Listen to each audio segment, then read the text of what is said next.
Welcome, everybody. Welcome back to the Referral Partner Acquisition Show. My name is Will Anagnos, your host here in the Referral Partner Acquisition Group. Hope you're all having a nice week. Happy Wednesday. Today, we're going to be talking about your first realtor appointments, your first realtor meetings, how to have them, how to go about them so that you can get the best result possible, and more importantly, how you can avoid wasting your time, never hearing back from them, making sure you're asking good questions, and overall that the point of realtor calls is to get them to send you business, to work with you. And so I'm going to help you do that today. I just spoke with a client about that specifically, so it's kind of fresh, and I thought it'd be helpful since he found it helpful in our one-on-one. And he's doing great on his own, mainly due to the repetitions, and we'll talk about all that. But welcome to the show. Again, if you're new to the group, every single Wednesday at 12 noon Eastern, we are here live, or I'm here live, giving you free value, my time completely for free. If you have any questions, I'm here live with you.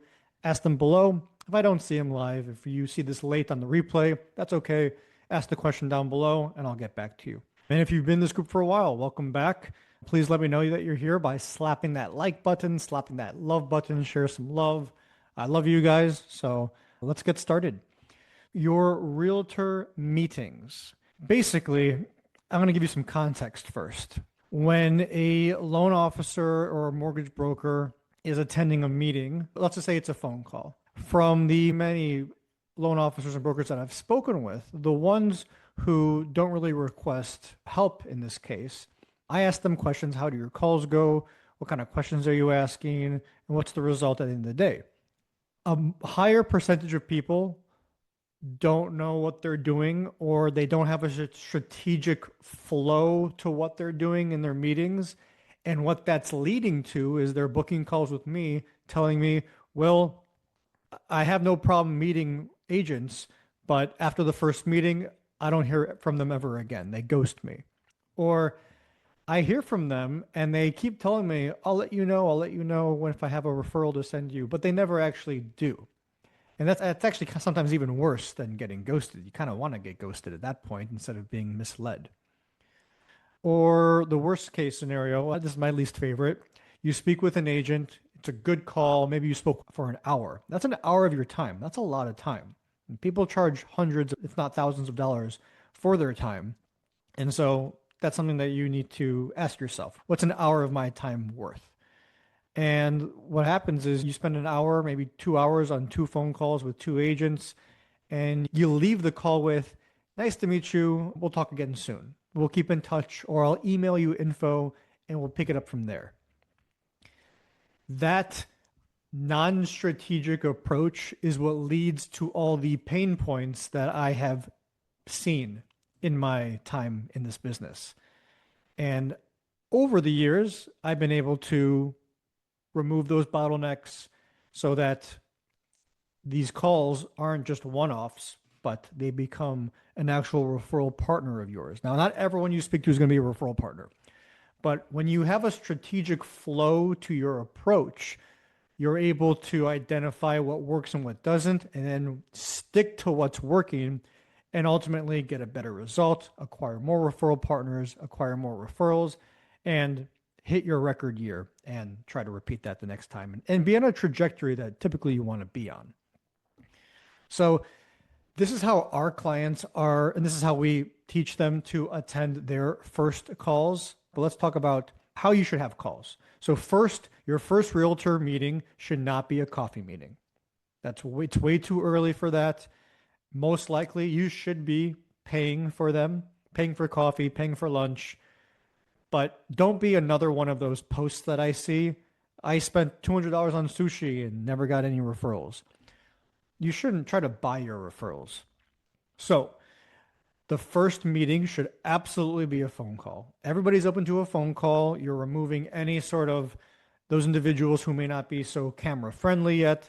A phone call is great. You're talking to someone comfortably, and you're now in a position to get to know them and ask the questions that you need. So we'll get to that phone call and what you should do. But the first meeting should be a phone call. The second meeting should be a Zoom call.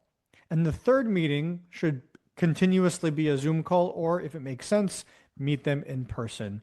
Again, if it makes sense geographically. If you're working with realtors in other states, then Zoom calls are fine. That's practically an in-person at this point in 2026. Now, context. The first phone call is your time to discover who they are. If they have similar traits and likes and dislikes like you do, building rapport with them, getting to know their background, break the ice and use the format. You can use the format. It's an acronym, FORMAT. Ask them. So F for family. So do you have any siblings? Where do you live? Where'd you grow up? O for occupation. Obviously, they're agents at this point. R for recreation. What do you do for fun? M for motivation. What are your goals? So this is very important to get an idea of what the realtor's goals are. Are they aligned with what your goals are? If their goal is to just to sell 5 homes this year and that's it, maybe that person doesn't align with your goals. And that case, it's not going to work out in the long term. And it's really important to discover these early on. You want to crash and burn later on. FOR, M for motivation goals, A, animals. Do you have any pets? And then T for teams, sports. FORMAT, format. What are your favorite sports teams? Do you follow any sports teams? It's just fun ways to break ice. Use the format. It's funny. It's a format for format. So use that to break ice, but that's not the only thing you want to do in the call. That should not take more than 5 minutes. And your calls, unless you're really jiving, should not be an hour long. They don't need to be. Typically, a half hour is good to get to know them. And then once you've got to know them, I'm not going to sit here and tell you what questions to ask, except for a couple, because these couple are the most important, and for some reason, they don't get asked. So instead of talking about your loans and your rates and your programs and sounding like everyone else, the call is to discover them. You can talk about yourself a little bit, but discover them. So a great first question is, what are you currently doing to get business? It's incredibly important to know everything they're doing to get business because their pain points, and why are you here with me? Like there's thousands of millions of lenders and brokers and loan officers out there. Why are you spending your time with me? There's got to be something. You don't necessarily have to say that unless it comes off the right way. And that can be true. It can come off the right way, being transparent. But ask them, what are you currently doing to get business? Because their biggest pain points are always going to revolve around, I don't have enough business. I don't have enough lead flow, or the lead flow that I get has bad credit, or the lead flow that I get isn't qualified yet. That all comes down to I'm not getting enough quality leads. Like everyone has the same problem. You, as a new agent or a new loan officer, and someone who's been doing this for 20 years, ask them both, and they're both going to say, I want more better quality leads. Everybody wants that. Okay. So since that's what they want, you got to ask them and don't just say, oh, yeah, I understand. We all want more business. Okay. What are you doing to get more business? You say you want this. Everybody wants this, but only a fraction are actually serious. Everyone's going to say they're serious, but use the gym analogy. Everybody wants to go to the gym, but only the people who actually go consistently are the serious ones. So what are you currently doing to get business? Some realtors will say, I'm not doing anything. Some realtors will say, I'm trying this, but Some realtors will say, I'm making my phone calls, I'm doing this, I have a Zillow partnership, my company provides open houses, I create flyers, I post on social media. Find out what they're doing. Because if you don't find out what they're doing, you can't find out what they're doing wrong. Everybody has a bottleneck. Everybody is doing something wrong. Not necessarily wrong, but everyone could be doing something better. I have bottlenecks in my business. You have bottlenecks in your business. Jeff Bezos has bottlenecks in his business. We're all on completely different levels, but we all have bottlenecks.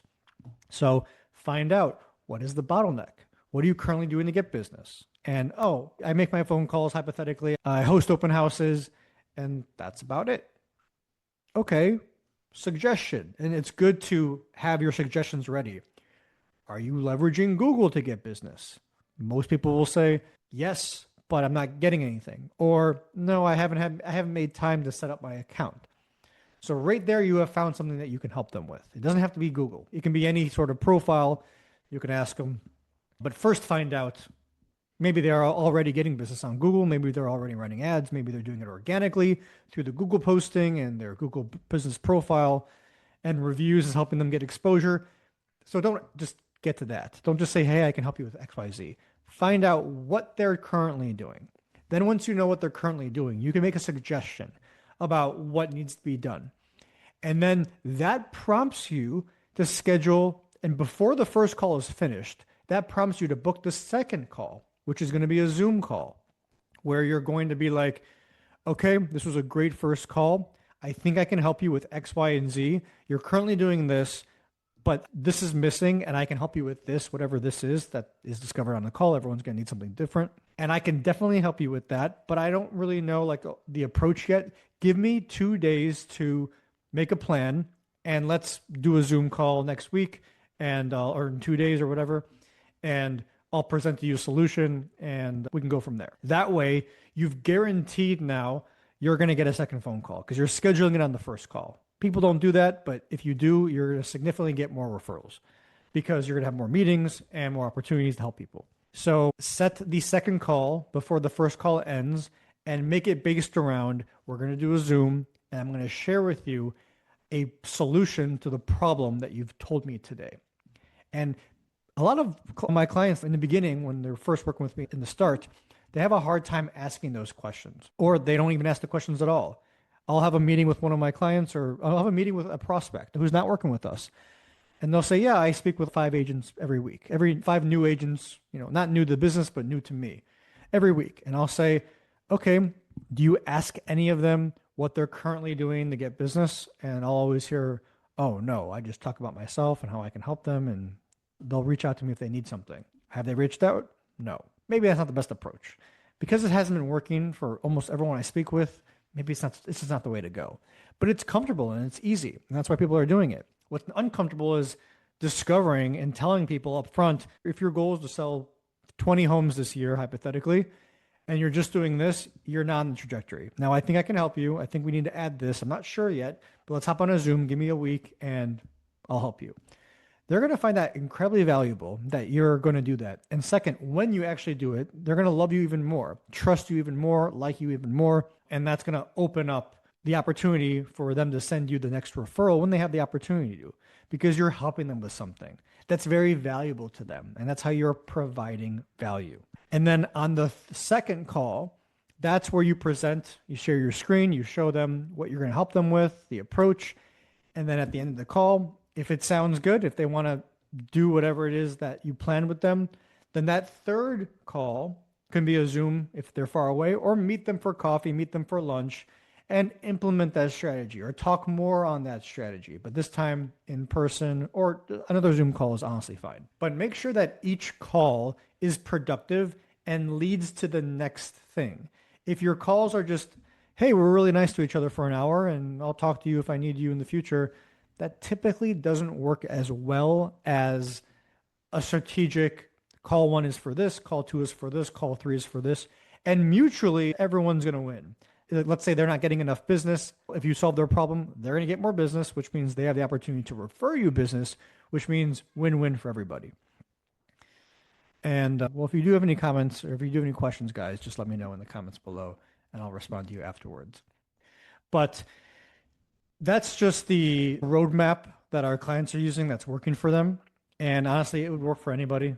Just don't do what I've said earlier about the one-offs or I'll let you know. Strategically have your meetings and have a flow to it. Now, assuming that you have a flow to it, what you're going to notice is that, especially if you're meeting 3 to 5 plus new agents every single week, and you're consistently having all these new first-time appointments, when you don't have a system, you don't get as many reps in. So every call, you may have nerves. If you're an introvert, it may be scary. You may not ask the right questions. You may not know what to say.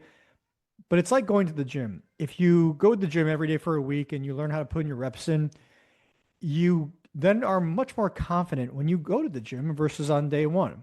Same thing for our realtor calls. I just spoke with one of our clients, Spencer. He just dropped a comment actually, so check it out below. The video, maybe below or above, it's in this group. Check it out.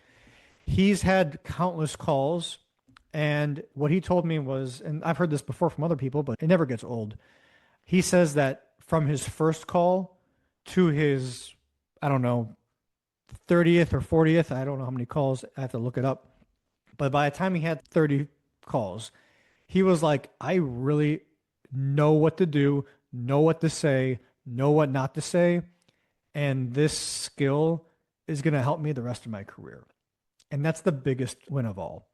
So even if he never gets business, even if no one ever works with him, he now has that skill to speak with agents and figure out what they need so that he can help them with what they need, so that they can get what they need, so that they want to refer him business, which is happening if you just look at his post. And so if you guys are going to take away anything from our episode is systemize and have a flow to all of your meetings. Let's say you have 5 new realtors in your pipeline. For each realtor, take them down that flow of yours. And in that flow, make sure you're asking the right questions, finding out how you can help them, what they're currently doing. If you don't find out what they're currently doing, then you can't help them get to where they want to go. It goes like that. Where are you at now? Where do you want to go? And what's the gap stopping you, or what's the obstacle or the gap that's holding you back from getting there? It can't be nothing. It can't be the market, because there are people in this market who are already at that goal that they have. So what can we do to bridge that gap? So yeah, walk away knowing that, have a flow, have a framework of scripts and questions that you ask. And every single call will be the same, but it's going to be productive for both parties every single time, and everyone's going to win. Now, I'm not saying that this is foolproof. That's not true. There are plenty of people that you're going to talk to, and they're going to say, I have no problems. They're going to be difficult. In that case, don't proceed with them. But for the average everyday person who's trying to grow their referral network, you must strategize your calls and the flow of it. Don't just neglect it. Don't focus all your time on loans and guidelines and marketing. Improve yourself, because if you improve your realtor calls, then you won't need to have 100 calls to add 5 loans this year. You can have 50 calls to add 5 loans this year. Okay? So I hope you guys found this episode valuable today. If you do have any questions, just drop them down below and I'll answer them ASAP. If you do need help, reach out to me. I'm here to help you. But that's it for today's episode.